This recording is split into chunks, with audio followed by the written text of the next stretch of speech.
Okay, so let us begin our session by paying respect and homage to the Buddha. Let us recite Namo Tassa 3 times together. Namo Tassa Bhagavato Arahato Samma Sambuddhassa.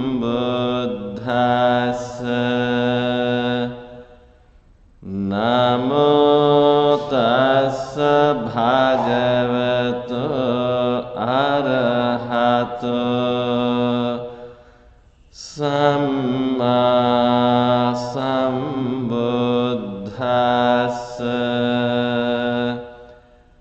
Namo Tassa Bhagavato Arahato Samma Sambuddhassa.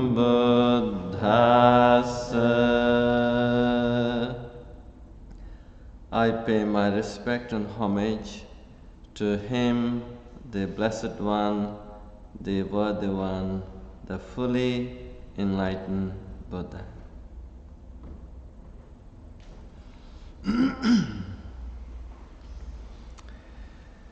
So last Wednesday, as you noticed, we had some mess in the meditation hall, but today is kind of clean. Last weekend was the busiest, one of the busiest weekends we have at our temple. We had the all-night chanting, blessing chanting, Friday night. And Saturday we had our annual Katina ceremony.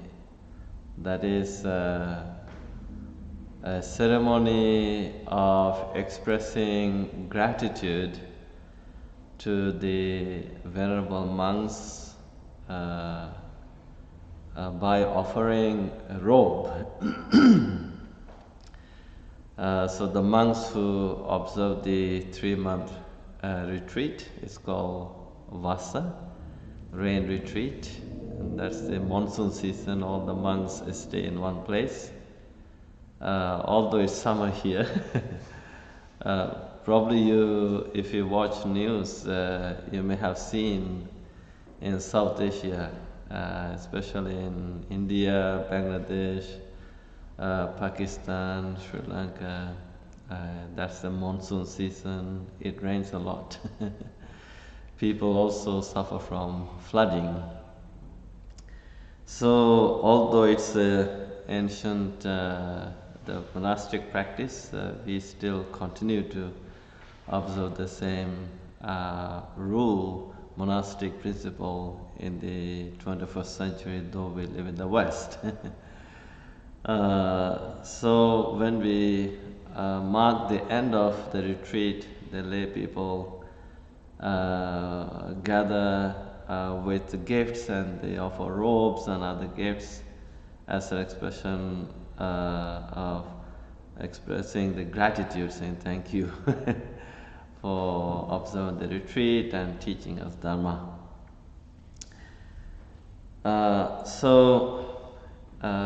And last Sunday, we had the similar celebration at the Bangladesh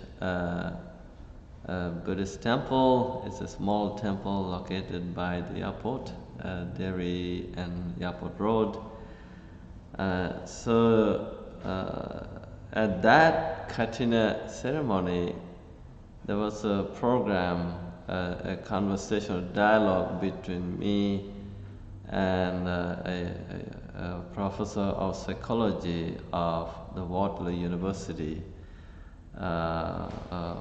Dr. Christopher Ross. And so this was a conversation, a dialogue between me and him about the topic. I think they asked us 3 questions. How healthy mind and mental health is understood and defined in the Buddhist tradition, what are the features or characteristics of a good and healthy mind?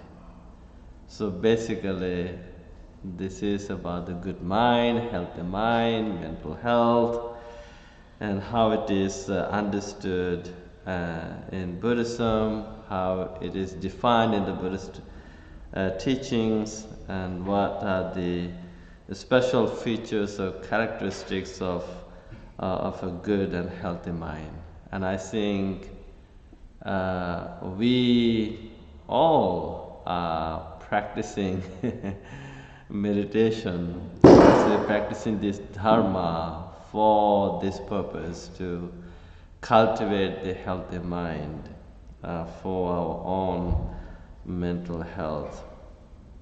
So, understanding a healthy mind and mental health in the Buddhist tradition can be found in various discourses of the Buddha. And so I would like to share with you some teachings found in the sutras.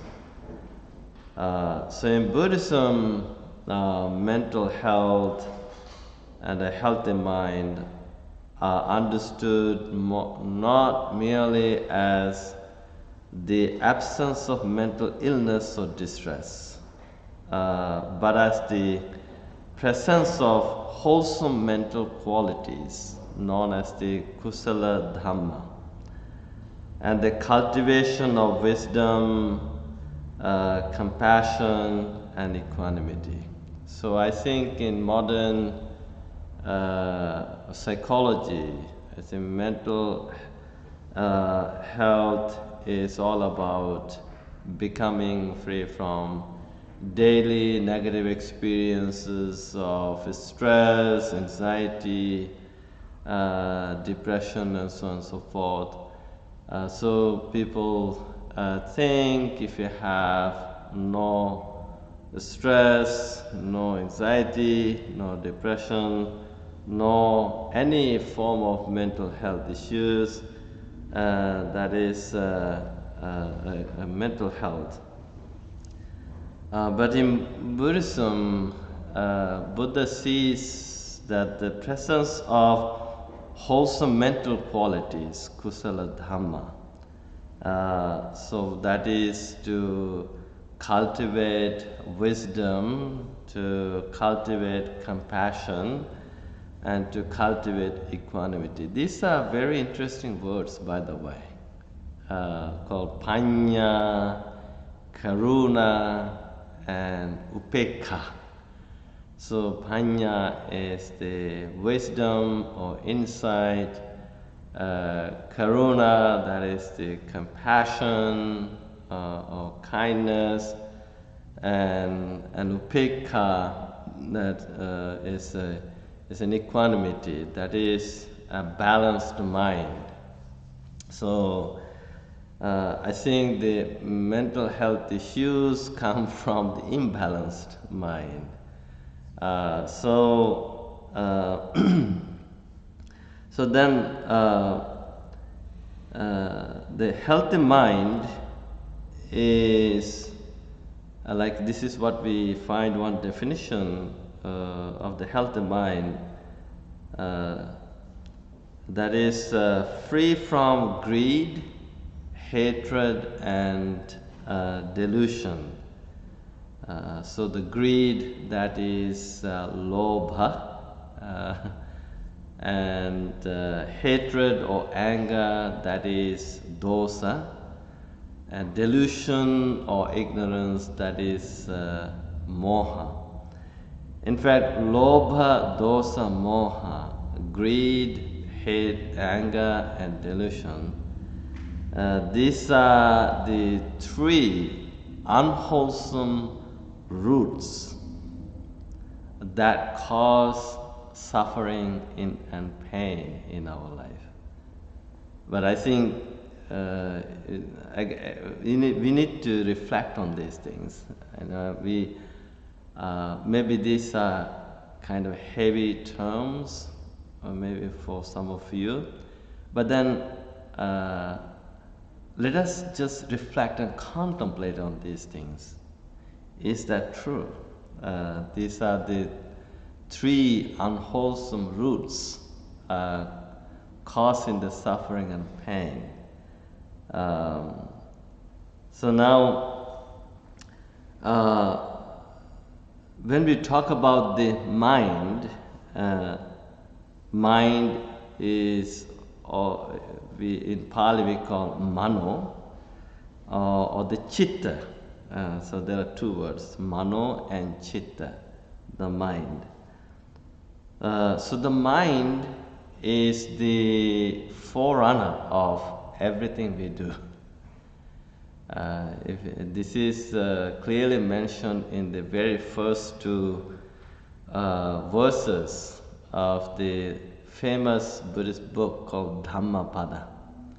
Now, if people ask what's the Buddhist Bible, maybe you could say Buddhist Bible is the Dhammapada. Because this book, of course, there are a lot of teachings, of course, with Tripitaka, but the Dhammapada is the summary of all the teachings found in one book on various subjects. So in this book, the very first two verses called Mano Pubbangama Dhamma. Mind is the forerunner of everything.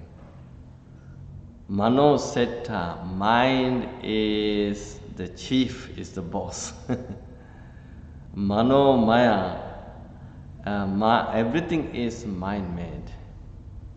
So these are very interesting words. Mind is the forerunner of everything, mind is the boss, is the chief, and everything is mind-made. Mano Maya. It's interesting, Mano Maya. Mind-made, created by the mind. So, manasache paduttena bhasativa karoteva. So, we do two things. We either do something or we say something. We say words, we do a lot of things. Now, if we do something or if we say something, paduttena manasa, with the wicked mind, unwholesome mind, tatonang dukkhan vedi. From that moment, there will come the suffering.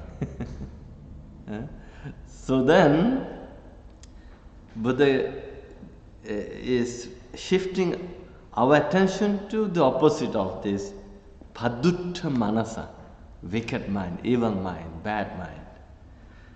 And then again Buddha talks about these special characteristics of the mind, and then instead of padutta manasa, then he is using the pasanna manasa. Manasache pasannena bhasativa karoteva. If we speak or act with the pasanna mind, with a good mind, pleasant mind, or in other words, healthy mind, a positive mind, and then guess what? Tatonang sukha anveti. From that moment, there will come sukha, happiness. Happiness. So, a person's happiness or suffering depends largely on the quality of their mind. So, in day-to-day life, maybe when we interact with people, when we do something, even while we are driving, while we are cooking, while we are watching TV, while we are walking, or while we are doing the exercise, whatever we do, moment by moment, minute by minute, hour by hour, day by day, then here is a mindfulness practice we had to do. What is the quality of my mind? Oh, like even now, let's say I'm here for meditation. This monk is talking about the healthy mind. So, and he's talking about it. Now, what is the quality of my mind right now? Like, do I have a confused mind? Or do I have or unconfused mind? Do I have an agitated mind, or do I have an unagitated mind? Do I have a calm mind, or do I have a disturbed mind? Do I have a happy mind, or do I have a painful mind, unhappy mind? So this is part of the mindfulness practice to have a better understanding of our own mind. So then once you become mindful, I think at this moment, I think my mind is agitated. My mind is behaving like a monkey. My mind is not calm. So then, once we get to know, then Buddha says, this is where we had to make every effort to cultivate the mind. Every effort. So if we realize the fact that my mind is not calm, I think I have a lot of anger issues, and I feel like shouting, I have a craving mind, I have a jealous mind. Okay, now I think these are the negative qualities of my mind. Now let me see whether I can cultivate the opposite of this. So, so this is where we do a specific mental exercise. It's like how we do the physical exercise. We go to gym for physical fitness. But here we had to engage in this mental exercise. This mental exercise is what Buddha called Chitta Bhavana, cultivating the mind, purifying the mind, training the mind, disciplining the mind. So, so then we engage in this cultivation of the mind to build a healthy mind. So the healthy mind, again, we need to understand the fact, okay, what is this healthy mind, unhealthy mind? So what is a healthy mind? So we can highlight 4 aspects of the healthy mind. So the very first aspect of the healthy mind is clear and mindful. Now, do I have a clear mind right now, free from distractions? Is my mind being mindful? So, is my mind aware of the present moment without distortion? So, if we have such a clear and mindful mind, that is a healthy mind. And the second aspect of the healthy mind is stable and calm. It's not just clear and mindful, but a stable and calm mind. Not overwhelmed by agitation, restlessness, and confusion. So, if we can bring the mind to a state of tranquility, and that tranquil mind, calm mind, has the power to generate the joy we are looking for. And when mind is filled with joy and happiness, and that mind is a healthy mind. And the third aspect of the healthy mind is compassionate and kind, caring and loving. So capable of empathy and loving kindness, that is metta. So now, do I have a compassionate mind, kind mind? Am I loving? Am I caring? Am I being kind to myself and others? Do I have this true compassion for myself and others? So this is something that we need to be mindful of to understand the aspect of the healthy mind, compassionate and kind. And the fourth aspect of the healthy mind is wise and discerning. So then you have better understanding of everything. So understanding wisdom is about seeing the things as they really are. It's called Yatha Bhuta Jnana Dasana. Jnana means knowledge, Dasana means wisdom, insight, Bhuta means things, Yatha as it is.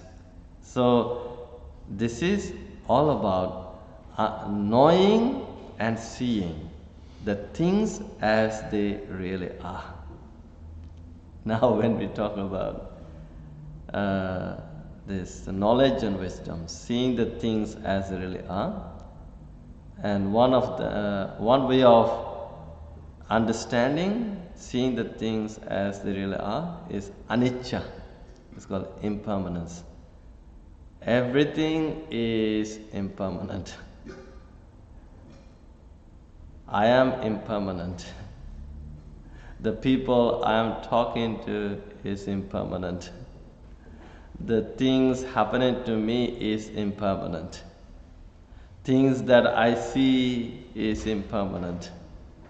So everything, if we can understand this transient nature of everything, like everything is under the flux, like nothing is permanent. So, and that understanding, that wisdom enables the mind with health. So then you have this healthy mind. So then, in Buddhist psychology, mental health corresponds to a mind that has achieved a state of inner balance, freedom from defilements, and harmony between wisdom and compassion.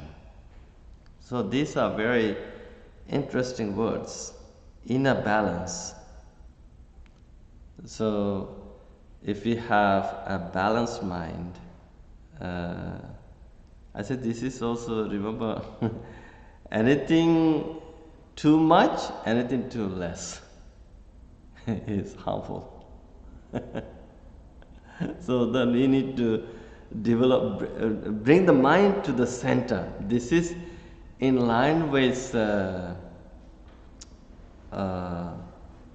Buddha's very first advice to the disciples. It's called, monks, don't follow extremes. Two extremes. He highlighted two extremes. Self-mortification and self-indulgence. So this is part of, and this is embrace Majjhima Patipada. Majjhima Patipada. That is middle path, middle way. Stay in the middle. Even in day-to-day life, anything you do too much is not good. Anything you do too less is also not good. So then we need to fine tune. We need to bring our mind in between, so that we can keep paddling. It's like if you stop paddling the bicycle, you're going to fall. So the inner balance is very important. And then the freedom from defilements. When we talk defilements, there are many defilements. Any negative emotion that defiles the mind, that taints the mind, that makes the mind impure. So what are these defilements? The defilement is the direct translation of the Pali word kilesa, or Sanskrit word klesha. So klesha, kilesa, any emotion that defiles the mind. So what are these? Tanha, craving, desire. Lobha, greed. Dosa, hatred or anger. Moha, that is delusion. Avijja, ignorance. Issa, jealousy. And Macharya, stinginess. So there are these defilements that make the mind actually agitated, makes the mind impure. So we are practicing Dharma, we are practicing meditation to purify the mind. So to free our mind from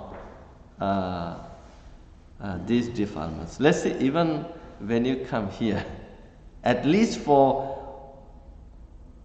1 hour and a half, your mind is actually free. Maybe if you're still working, or if you're still doing something, maybe your mind is agitated, or if you're walking in the shopping mall, the mind, you may have a craving mind, or if you go any other places, maybe a confused mind.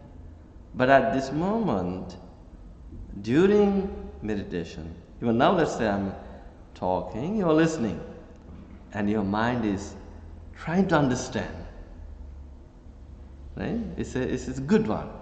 And then while you're meditating, keeping your mind with this breath, in going out, going breath, and you're trying to calm it. So during this hour, your mind is at least free from these defilements for the time being. So That's why I think meditation works. That's why psychologists and doctors are encouraging people to get into meditation.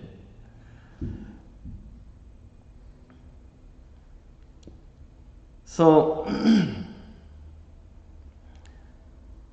and then we need to cultivate this harmony between wisdom and compassion. So we must have both wisdom to understand the things as they really are. At the same time, you need to have a lot of self-compassion, like being gentle, kind, soft, at this moment. You're not being hard on yourself. You know how sometimes we are being so hard on ourselves? So that also hurts. So, mental health is not dependent on external success or comfort, but on inner understanding and ethical living. So ethical living is also very important. When we talk about the ethical living, those are the 5 training principles that I always talk about. Like we train ourselves to live day-to-day life based on these 5 principles. So we are not hurting anyone, we are not taking anything that doesn't belong to us. If we are in a relationship, we are not abusing the commitment we made to somebody, we are not lying to anyone, and we are not taking any substances, any intoxicants that could make our mind deluded or intoxicated. So these, like if we actually examine and analyze mental health issues, how people got into this, maybe it's also part of the unknowingly, unconsciously people living an unethical life. So when we train ourselves to live a life based on ethical living, then it also actually helps us sustain our mental health, a good mind. So, a mentally healthy person is morally grounded. So when we talk about someone is healthy, healthy person is morally grounded, living in accordance with the right conduct and integrity, living according to the 5 training principles. Mentally disciplined, cultivating concentration and mindfulness. So you meditate and you develop this inner peace, inner happiness, and you have this inner tranquility, the samadhi. And a mentally healthy person is wisely insightful.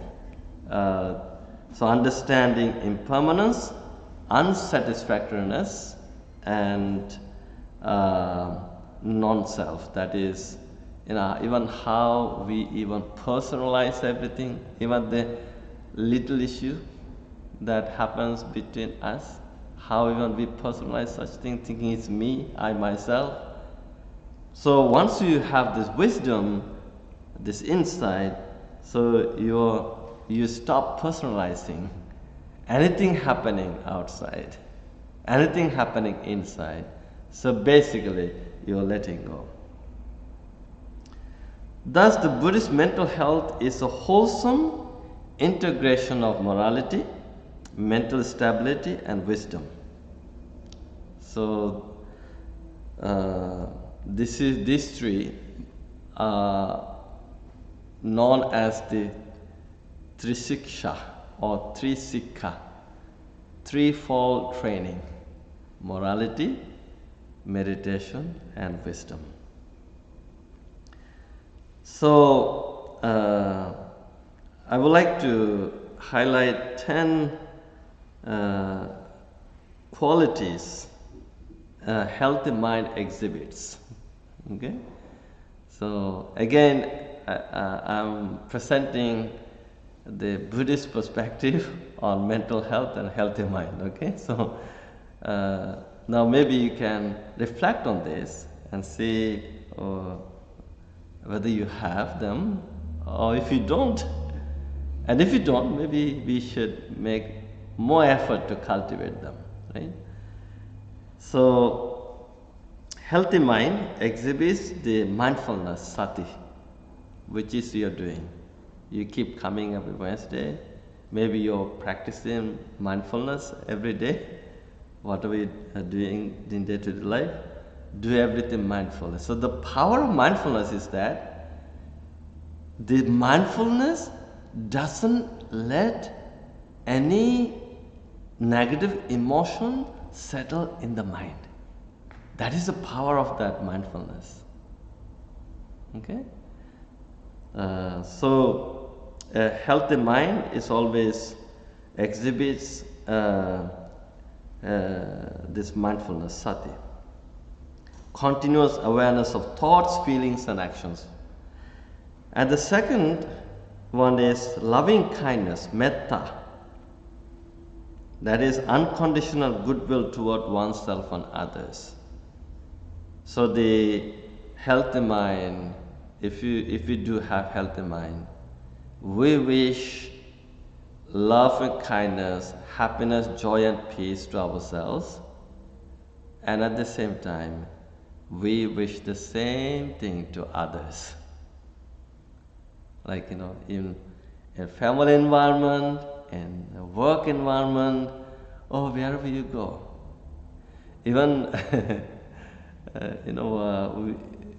I have a habit of now, when I do that walking meditation in between the pagoda and the Samadhi Buddha statue outside, and when I do chanting there, I also radiate that loving kindness to all the neighbors in this neighborhood. And actually it works, we had during the summertime, we had a lot of neighbors from this neighborhood. They feel there's something positive, the positive vibe after building this pagoda. And they also hear like how we do the chanting outside in front of that Buddha statue. They hear our chanting, and then people also burn incenses. I don't know whether you noticed, we have 3 places special made where people can burn incenses. So the smell fragrance, I think, goes around the neighborhood, and people smell it. They feel good. They feel the good vibe from this. So we can create the similar environment even at home, even at workplace. So it's not just me who should be very happy. I want you also to be happy. So if we can develop that attitude, that is a healthy, as Buddha said, that's a quality of the healthy mind. But then the typical weakness of the people is only me who should be achieving things, not anyone else. Then when somebody gets promotion, have you ever felt jealousy? Were you happy for that person? But if you did feel happy for that person, sincerely, honestly, then you have a healthy mind. But if you feel jealous, then Again, sometimes we don't exhibit these things, we don't display our weaknesses, we keep them inside. Well, let's say today we have a monk. This monk actually, when he came here, he would like record all my talks delivered in English. So he wanted to learn how to give a Dhamma talk in English, and it's based on motivation. So he would record all our talks. Guess what? He transcribed our talks. And then he just published a book, 160 pages, my talks and a few other months. Yeah. So then he showed me, and maybe I can show that book to you. I think he did this for himself to learn and also to give the motivation to other monks, like who want to do the same, who wants to do the same thing like us. So I felt so much joy for this monk. I said, wow. It's not that easy, right? It's like recording the talks. Even he did not even tell us that he was recording the talks. But he wanted to learn. He did this with good intention. Then now seeing the fruit of that effort made me very happy. So tomorrow I'm going to celebrate that in the social media with that picture of that book. You know? So I celebrate these achievements. So that is based on loving kindness and compassion. And then the compassion is another quality of the healthy mind. So now, do I have compassion in my heart? Again, Dalai Lama said, if you have compassion in your heart, you are happy. And if you have compassion in your heart, others will be happy. So what we need is a love and compassion and kindness. And then the sympathetic joy, that is rejoicing in others' happiness and success, which I have already explained, like that monk, what he did. Now in the same way, like how when your family member, it could be brother, sister, or son or daughter, achieving things, how happy you feel. In the same way, if we can exhibit the same happiness when someone beyond your family achieves the same thing, and if you could be truly happy, that is a quality of a healthy mind. And then another quality of the mind is equanimity, upekkha. So balance, steady awareness and gain and loss, praise and blame. So these things happen, sometimes you gain, sometimes you lose, sometimes you experience grace and disgrace, sometimes people criticize you, sometimes they blame you, sometimes they praise you, sometimes you're happy, sometimes you're not. During such moments, if you can remain balanced without giving any emotional reaction to these ups and downs in life, that is a quality of the healthy mind. And the next quality is called contentment, santuti. Peace with simplicity and non-attachment. So santuti is another interesting word, being happy, feeling complete, feeling enough. You don't need much, but whatever you have, you feel enough. be living a very simple life, feeling contented. And then another quality of the healthy mind is panya, wisdom, the seeing the things as they are, understanding the causes of suffering and the path to its cessation. So when something happens, then you understand, oh, what is the root cause of this? So to see the root cause of suffering and to end that suffering, then it requires your wisdom. Again, we practice meditation for that as well. So these are some aspects of the qualities of the healthy mind. So in Buddhist, so the Buddhist practice aims at purifying the mind, chitta visuddhi. So we practice meditation to purify the mind, to remove all the negative thoughts, negative feelings, everything negative, through ethical living, meditation, and wisdom. So the ultimate expression of perfect mental health is the mind of an arahant. So arahant is someone who is enlightened. The Buddha, enlightened. So Buddha mind, arahant mind is the perfect healthy mind. Completely liberated from defilements, the healthy mind which is radiant, peaceful, compassionate towards all living beings. That's why we have an expression, we always say, Sabbe satta bhavantu sukhitata, or Sabbe satta sukhino bhavantu.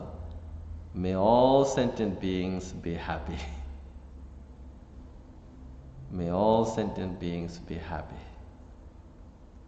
So you embraced all sentient beings with a heart full of love and compassion.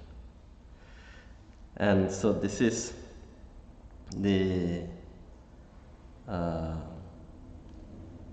how Buddha sees the healthy mind and mental health. So in essence, a good healthy mind is calm, clear, kind, and wise. A mind that knows, understands, and loves. Such a mind lives in harmony with the world, contributes to the welfare of others, and rests in inner peace regardless of external circumstances. Alright, so these are some words I wanted to share with you. This is the essence of the conversation I had between me and that professor. Okay, so let's meditate. Okay.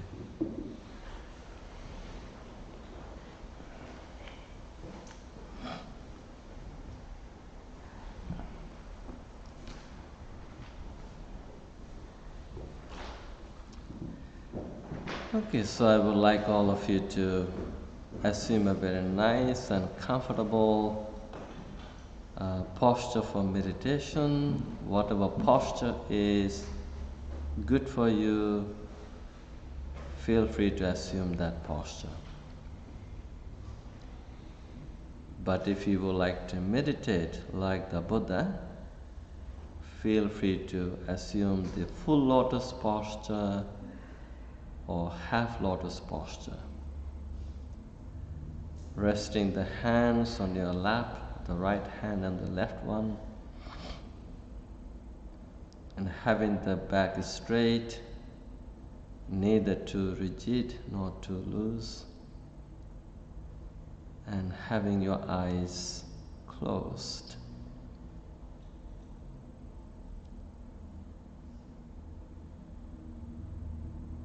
Now, give a kind invitation to your mind. Come to to the present.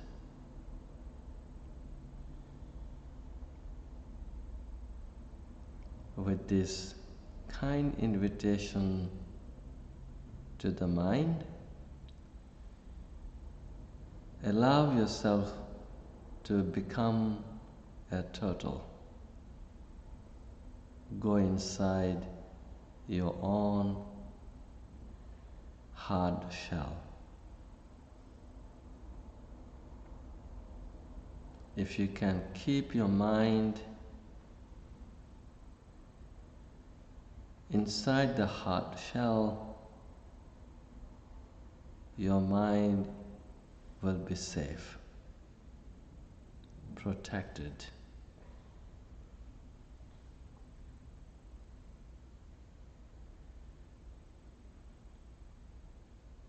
That is the present moment.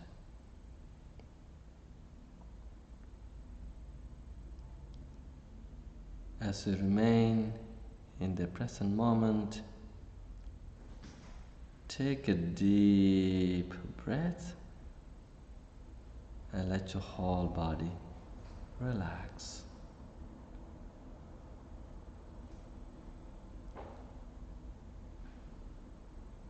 You may take another deep breath, this time through the nose.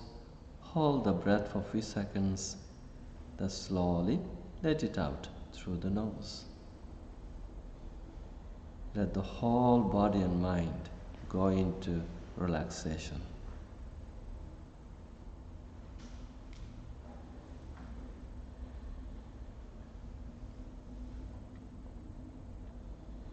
Now, kindly remind yourself, I am practicing meditation to cultivate the healthy mind.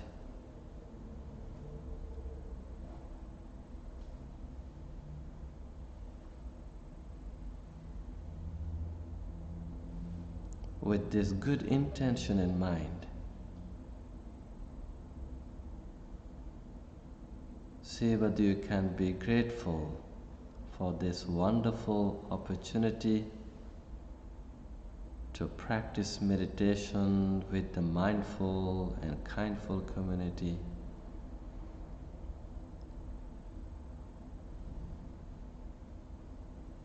See whether you can really appreciate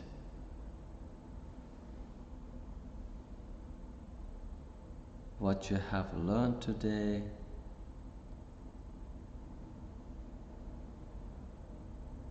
and if you feel gratitude, let your mind and heart become filled with the feelings of gratitude. Let such feelings of gratitude overflow and reach out to every part of your body.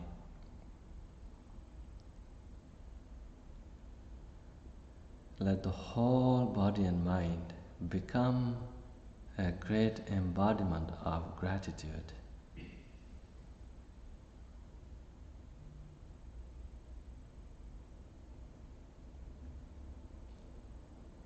Now make a determination. I'm going to go from moment to moment consciously, on purpose, and I'm going to meditate like an enlightened monk.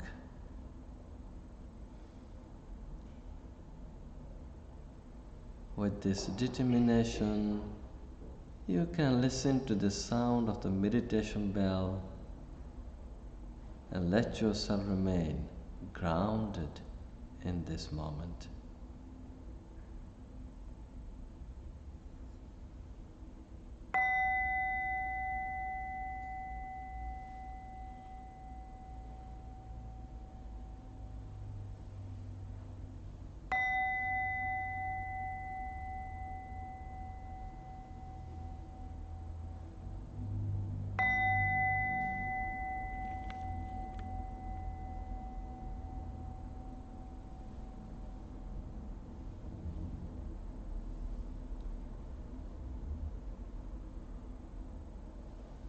Now slowly and gently bring your full attention to the ingoing and outgoing breath. Keeping the mind in between the nose tip and upper lip. Let the mind watch and feel the breath going in, going out.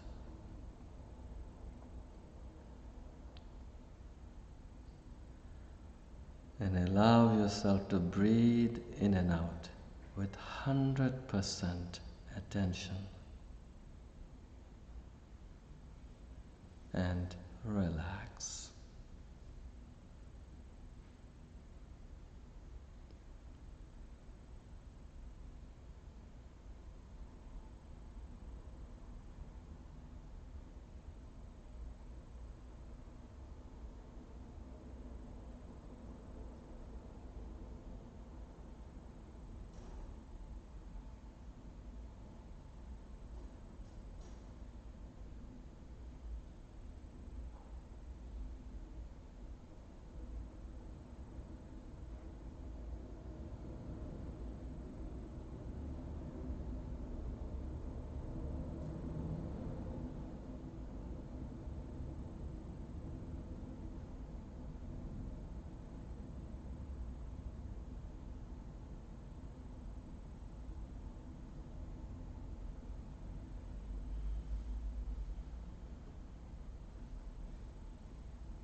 As you keep breathing in and out with 100% attention,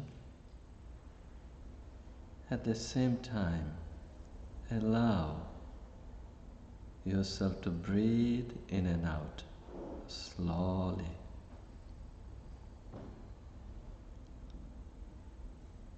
Just like the turtle that keeps walking slowly and steadily, in the same way, allow yourself to breathe in and out slowly with 100% attention and relax.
As you keep breathing slowly, at the same time, see whether you can breathe in and out with 100% silence. Remember, the silent mind is the fountain of inner happiness and inner peace.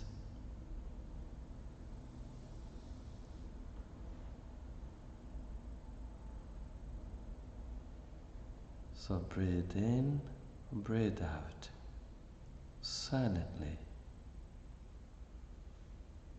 and relax.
You can slowly come out from meditation and feel free to stretch your legs and hands and remain relaxed.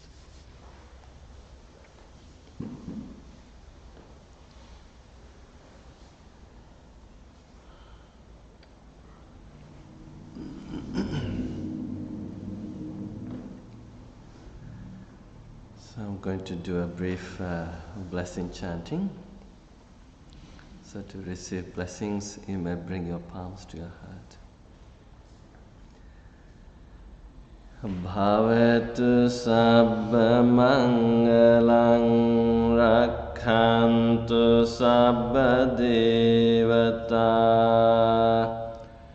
sabba buddhanubhavena sada sati bhavantu te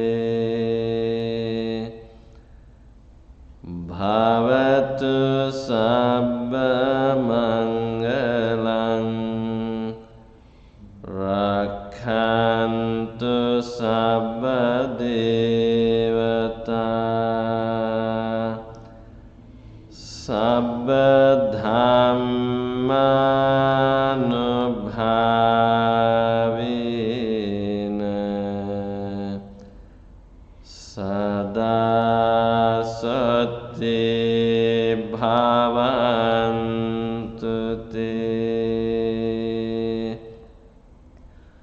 bhavatu sabba mangalang rakhantu sabba devata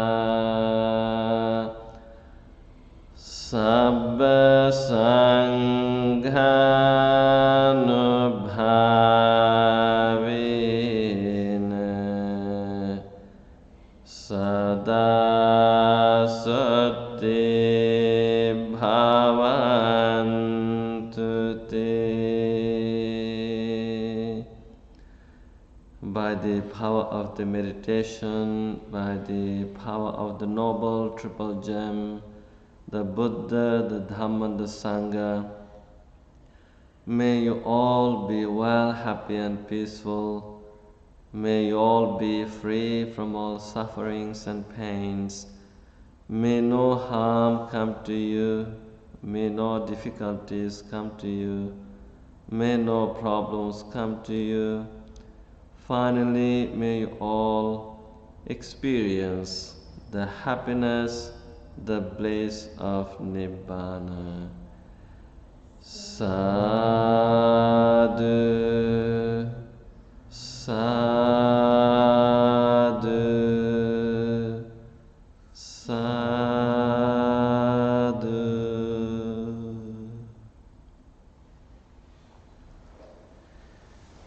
Okay, so that's it for today. I'll see you next Wednesday.